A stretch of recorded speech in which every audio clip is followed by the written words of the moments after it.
നമസ്കാരം. നമ്മുടെ ഇന്നത്തെ വീഡിയോയിലേക്ക് എല്ലാവർക്കും സ്വാഗതം. നിങ്ങൾ തമ്പനെയിലിൽ കണ്ടതുപോലെ ചായ, കോഫി, ഗ്രീൻ ടീ ഇതിലേതാണ് നല്ലത് എന്നാണ് നമ്മൾ ഇന്നത്തെ വീഡിയോയിൽ നോക്കാൻ പോകുന്നത്.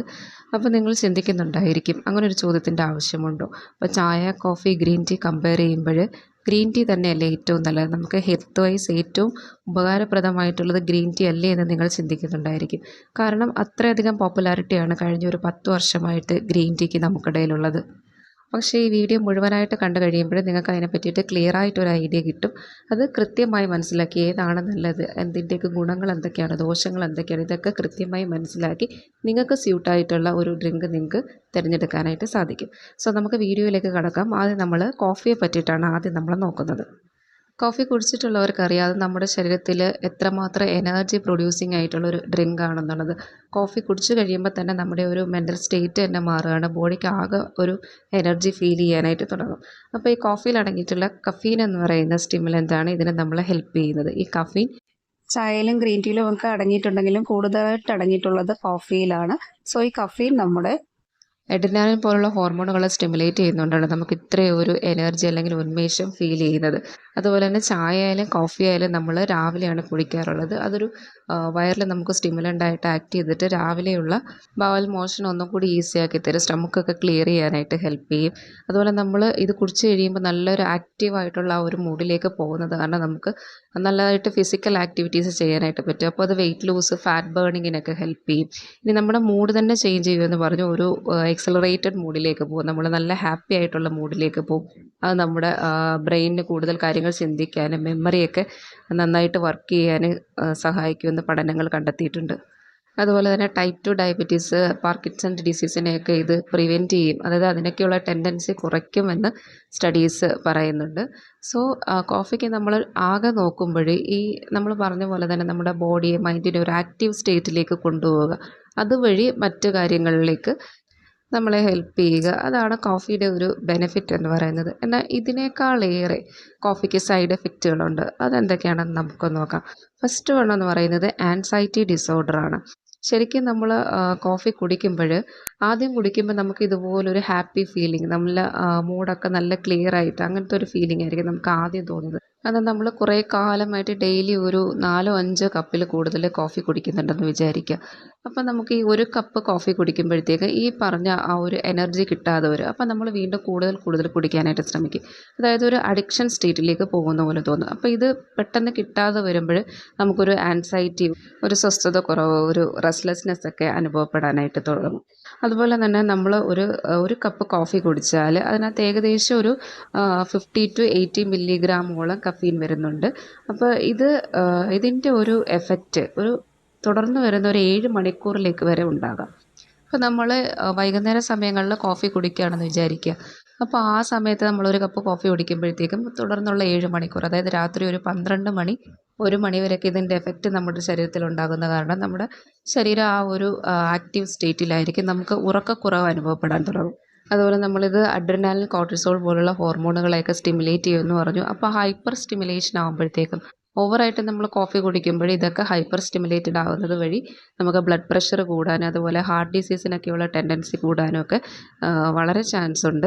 അതുപോലെ തന്നെ ഹാർട്ട് ഡിസീസുകളൊക്കെ ഉള്ളവരാണെങ്കിൽ മാക്സിമം ഒരു കോഫി ഒഴിവാക്കുന്നത് തന്നെയായിരിക്കും ഏറ്റവും നല്ലത്. ഇനി ഇതിന് അഡിക്ഷൻ ആയിട്ടുണ്ടോ എന്ന് നമുക്ക് അറിയാനായിട്ട് കുറച്ച് വിഡ്രോവൽ സിംറ്റംസ് ഉണ്ട്. അതായത് നമ്മൾ സ്ഥിരമായിട്ട് ഇതിങ്ങനെ ഉപയോഗിച്ചുകൊണ്ടിരിക്കുന്നവർ പെട്ടെന്ന് ഒരു ദിവസത്തേക്ക് കോഫി നിർത്തുകയാണെന്ന് വിചാരിക്കുക.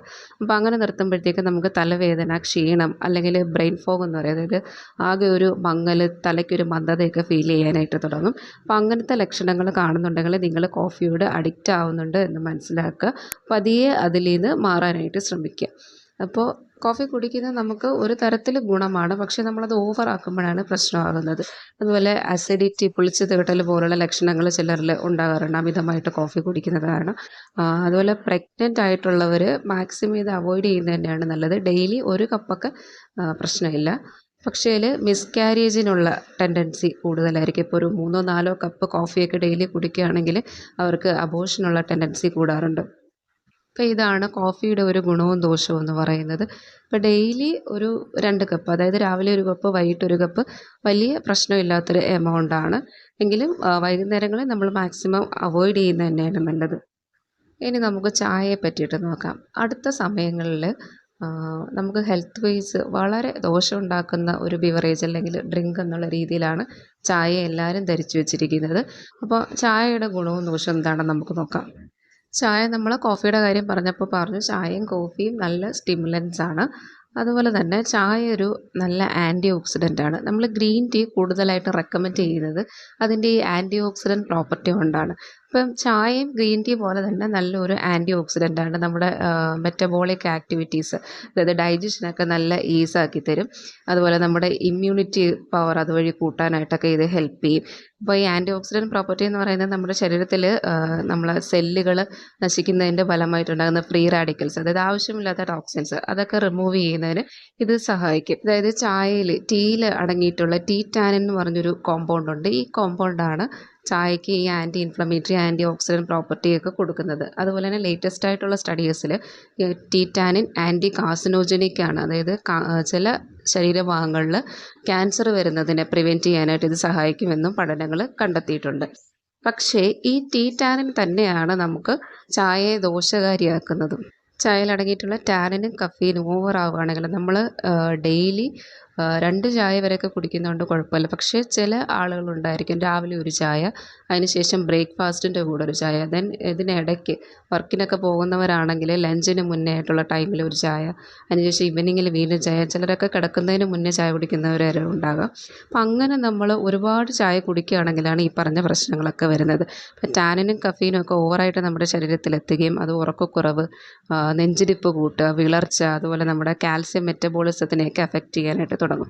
അപ്പോൾ ഈ വിളർച്ചയെ പറ്റി പറയുമ്പോൾ ഈ ടാനിൻ അതുപോലെ തന്നെ ചായയിലടങ്ങിയിട്ടുള്ള പോളിഫീനോൾ എന്ന് പറയുന്ന ഒരു കോമ്പൗണ്ട്, ഇവരൊക്കെ ചേർന്നിട്ട് അയൺ അബ്സോർപ്ഷൻ, നമ്മൾ കഴിക്കുന്ന ഫുഡിലൂടെയാണ് നമുക്ക് അയൺ കിട്ടുന്നത്. ഈ അയൺ ശരീരം ആഗിരണം ചെയ്യുന്നതിനെ ഇവർ പ്രിവെൻറ്റ് ചെയ്യുമെന്ന് പറഞ്ഞാൽ നല്ല രീതിയിൽ തന്നെ അയൺ അബ്സോർപ്ഷനെ ഇത് ബാധിക്കും. അപ്പോൾ ഇത് പ്രശ്നമായിട്ട് വരുന്നത് എപ്പോഴാണെന്ന് ചോദിച്ചാൽ നമ്മൾ ഫുഡിനോടൊപ്പം ചായ കുടിക്കുമ്പോഴാണ്. രാവിലെ ബ്രേക്ക്ഫാസ്റ്റിനോടൊപ്പം ചായ കുടിക്കുന്നു, അല്ലെങ്കിൽ ലഞ്ച് ടൈമിൽ ചായ കുടിക്കുന്നു, അല്ലെങ്കിൽ ഈവനിങ് സ്നാക്ക് അതിൻ്റെ കൂടെ ചായ. അപ്പോൾ അങ്ങനെ വരുന്ന സമയത്താണ് ഇത് അയൺ അബ്സോർപ്ഷനെ പ്രിവെൻറ്റ് ചെയ്യുന്നത്. പക്ഷേ നമുക്ക് സേഫായിട്ട് ചായ കുടിക്കാം. അതായത് ഫുഡിന് ഒരു 1.5 മണിക്കൂർ 2 മണിക്കൂർ മുന്നേ ചായ കുടിക്കുക. രാവിലെ എണീറ്റ് ഒരു ചായ, അതിൻ്റെ ഒരു ശേഷം ഒരു 2 മണിക്കൂറിന് ശേഷമാണ് നമ്മൾ ബ്രേക്ക്ഫാസ്റ്റ് കുടിക്കുന്നതെങ്കിൽ അത്തരം പ്രശ്നം വരുന്നില്ല. അതുപോലെ ഇടയിൽ കുടിക്കുന്ന ചായ ആയാലും അങ്ങനത്തെ ഒരു വിഷയം വരുന്നില്ല. പരമാവധി നമ്മൾ ഡെയിലി ഒരു 2 കപ്പിൽ കൂടുതൽ കുടിക്കാതിരിക്കുന്നത് തന്നെയാണ് നല്ലത്.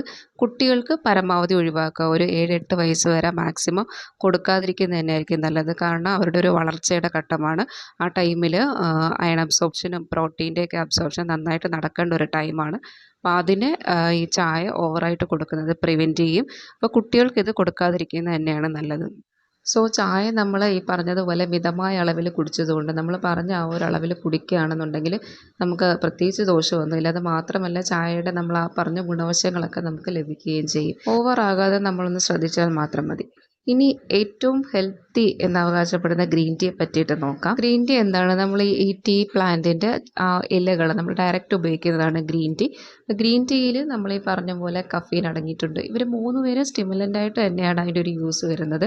അപ്പോൾ കഫീൻ അടങ്ങിയിരിക്കുന്നത് മറ്റുള്ളവരെ അപേക്ഷിച്ച് കുറവാണ്. ഗ്രീൻ ടീയിൽ അളവ് കുറവാണ്. ഗ്രീൻ ടീ നമ്മൾ പ്രധാനമായിട്ട് ഉപയോഗിക്കുന്നതിൻ്റെ ഒരു ലക്ഷ്യം എന്ന് പറഞ്ഞാൽ വെയിറ്റ് ലോസ്, സ്കിൻ ഗ്ലോ, ഇങ്ങനെയൊക്കെയുള്ള ആവശ്യങ്ങൾ മുന്നിൽ കണ്ടിട്ടായിരിക്കും നമ്മൾ ഗ്രീൻ ടീ ഡെയിലി റുട്ടീൻ്റെ ഭാഗമായിട്ട് എടുത്തിരിക്കുന്നത്. ശരിയാണ്, ഗ്രീൻ ടീക്ക് ഒരു പരിധിവരെ നമ്മുടെ ചർമ്മ സംരക്ഷണത്തിന് ഉപയോഗിക്കാനായിട്ട് സാധിക്കും. പിന്നെ ഈ പറഞ്ഞ പോലെ ഏറ്റവും ഇതിൻ്റെ ഒരു ഗുണവശം എന്ന് പറയുന്നത് ആൻറ്റി ഓക്സിഡൻ്റ് ആണ്. ഗ്രീൻ ടീ മറ്റ് നമ്മൾ ചായ കോഫിയൊക്കെ ആൻറ്റി ഓക്സിഡൻ്റ് ആണ്, അതുപോലെ ഒരു ആൻറ്റി ഓക്സിഡൻ്റ് ആണ് ഗ്രീൻ ടീ. അപ്പോൾ ആൻറ്റി ഓക്സിഡൻ്റ് എന്താണെന്ന് നമ്മൾ പറഞ്ഞായിരുന്നു. ആ ഒരു ഫ്രീ റാഡിക്കൽസ്, ആ ടോക്സിൻസ് റിമൂവ് ചെയ്യാനായിട്ട് നമ്മളെ ഹെൽപ്പ് ചെയ്യും. ആൻറ്റി ഓക്സിഡൻ്റ് എന്ന് പറയുമ്പോൾ നമ്മൾ വീട്ടിൽ വളരെ സുലഭമായിട്ട് ലഭിക്കുന്ന ഇഞ്ചി, വെളുത്തുള്ളിയൊക്കെ നല്ല ആൻറ്റി ഓക്സിഡൻറ്റുകളാണ്. ഇനി ഈ ഗ്രീൻ ടീയുടെ മറ്റൊരു ഉപയോഗം എന്ന് പറയുന്നത് ഇത് ഗ്ലൂക്കോസ് ലെവലിനെ നിയന്ത്രിച്ച് നിർത്താനായിട്ട് സഹായിക്കും. രക്തത്തിൽ പഞ്ചസാരയുടെ അളവ് നിയന്ത്രിച്ച് നിർത്തും. പിന്നെ ഇനി മറ്റൊരു ഉപയോഗം എന്ന് പറയുന്നത് നമ്മുടെ ബ്രെയിൻ പവർ, മെമ്മറിയൊക്കെ ബൂസ്റ്റ് ചെയ്യാനായിട്ട് ഹെൽപ്പ് ചെയ്യും. അതുപോലെ ഹാർട്ട് ഡിസീസിനുള്ള ചാൻസസ് കുറയ്ക്കുകയാണ് ചെയ്യുന്നത്. അതായത് കൊളസ്ട്രോൾ ലെവൽ കുറയ്ക്കുക, അതുപോലെ നമ്മുടെ ബെല്ലി ഫാറ്റ് ഉണ്ടല്ലോ അതിനെയൊക്കെ കുറയ്ക്കുക വഴി ഹാർട്ട് ഡിസീസിനുള്ള ചാൻസ് ഗ്രീൻ ടീ കുറയ്ക്കും. അപ്പോൾ ഇങ്ങനെയൊക്കെയുള്ള ഗുണങ്ങളാണ് ഗ്രീൻ ടീക്കുള്ളത്. അപ്പോൾ നമ്മൾ മറ്റ് രണ്ടുപേരെയും പോലെ തന്നെ ഒരു സ്റ്റിമുലൻ്റ്, ഒരു ഹെൽത്തി സ്റ്റിമുലൻ്റ് എന്നുള്ള രീതിയിൽ തന്നെ ഗ്രീൻ ടീയെ കാണുക. അല്ലാതെ അതൊരു മെഡിസിനൽ പ്രോപ്പർട്ടി ആയിട്ടുള്ള ബെവറേജ് ആയിട്ട് നമ്മളതിനെ കണക്കാക്കാതിരുന്നാൽ മതി. അപ്പോൾ അത് കുടിക്കേണ്ട ഏറ്റവും നല്ല ടൈം എന്ന് പറയുന്നത് രാവിലെ തന്നെയാണ്. രാവിലെ 1 കപ്പ് ഗ്രീൻ ടീ. ഇപ്പോൾ വെയിറ്റ് ലൂസ് ചെയ്യാൻ വേണ്ടിയിട്ട് ഡെയിലി 3-4 കപ്പൊക്കെ കുടിക്കുന്നത് ഒരു അനുവദനീയമായ എമൗണ്ട് അല്ല. രാവിലെ 1 കപ്പ് ഗ്രീൻ ടീ ആണ് ഏറ്റവും ഹെൽത്തി ആയിട്ടൊരു ഓപ്ഷൻ എന്ന് പറയുന്നത്. അതിനകത്ത് നമ്മൾ റെക്കമെൻഡഡ് അളവിൽ മാത്രം ആ ഒരു ഗ്രെയിൻസ് ആഡ് ചെയ്ത് വെള്ളം തിളപ്പിച്ച് മാക്സിമം ഷുഗർ ഒഴിവാക്കിയിട്ട് കുടിക്കാനായിട്ട് ശ്രമിക്കുക. അപ്പോൾ നമ്മൾ ഗ്രീൻ ടീ നല്ലതാണ് അല്ലെങ്കിൽ ഹെൽത്തി ആണെന്ന് വിചാരിച്ച് അത് ഓവറായിട്ട് കുടിക്കുകയാണെങ്കിൽ അതും നമുക്ക് ദോഷകരമായി ബാധിക്കാം. അതായത് നമ്മൾ ഓവറായിട്ട് ഗ്രീൻ ടീ കുടിക്കുമ്പോൾ നേരത്തെ നമ്മൾ പറഞ്ഞ ആ ഒരു ഗ്ലൂക്കോസ് ലെവൽ, അതായത് രക്തത്തിൽ പഞ്ചസാരയുടെ അളവ് ഇത് നിയന്ത്രിച്ച് നിർത്തുമെന്ന് പറഞ്ഞു. അപ്പോൾ ഡയബറ്റിക് ആയിട്ടുള്ള ആൾക്കാർ, അതുപോലെ ഈ ഷുഗർ ലെവലിൽ ഫ്ലക്ച്വേഷൻസ് കാണിക്കുന്നത്, അതായത് ചില സമയം കൂടുന്ന ചില സമയം കുറയുന്ന, അങ്ങനെ ഫ്ലക്ച്വേഷൻസ് കാണിക്കുന്നവരൊക്കെ ഉണ്ടെങ്കിൽ ഗ്രീൻ ടീ കുടിക്കുന്നത് നല്ലതാണ്. അത് ഈ ഷുഗർ ലെവൽ നിയന്ത്രിച്ച് നിർത്താനായിട്ട് ഹെൽപ്പ് ചെയ്യുന്നത് നമ്മൾ നേരത്തെ പറഞ്ഞു. പക്ഷേ ഇത് നമ്മൾ ഓവറായിട്ട് കുടിക്കുമ്പോൾ ഗ്ലൂക്കോസ് ലെവൽ ഇതുപോലൊരു പരിധിയിൽ കൂടുതൽ താഴാനുള്ള സാധ്യതയുണ്ട്. ഹൈപ്പോഗ്ലൈസെമിക് സ്റ്റേറ്റിലേക്ക് പോകാം.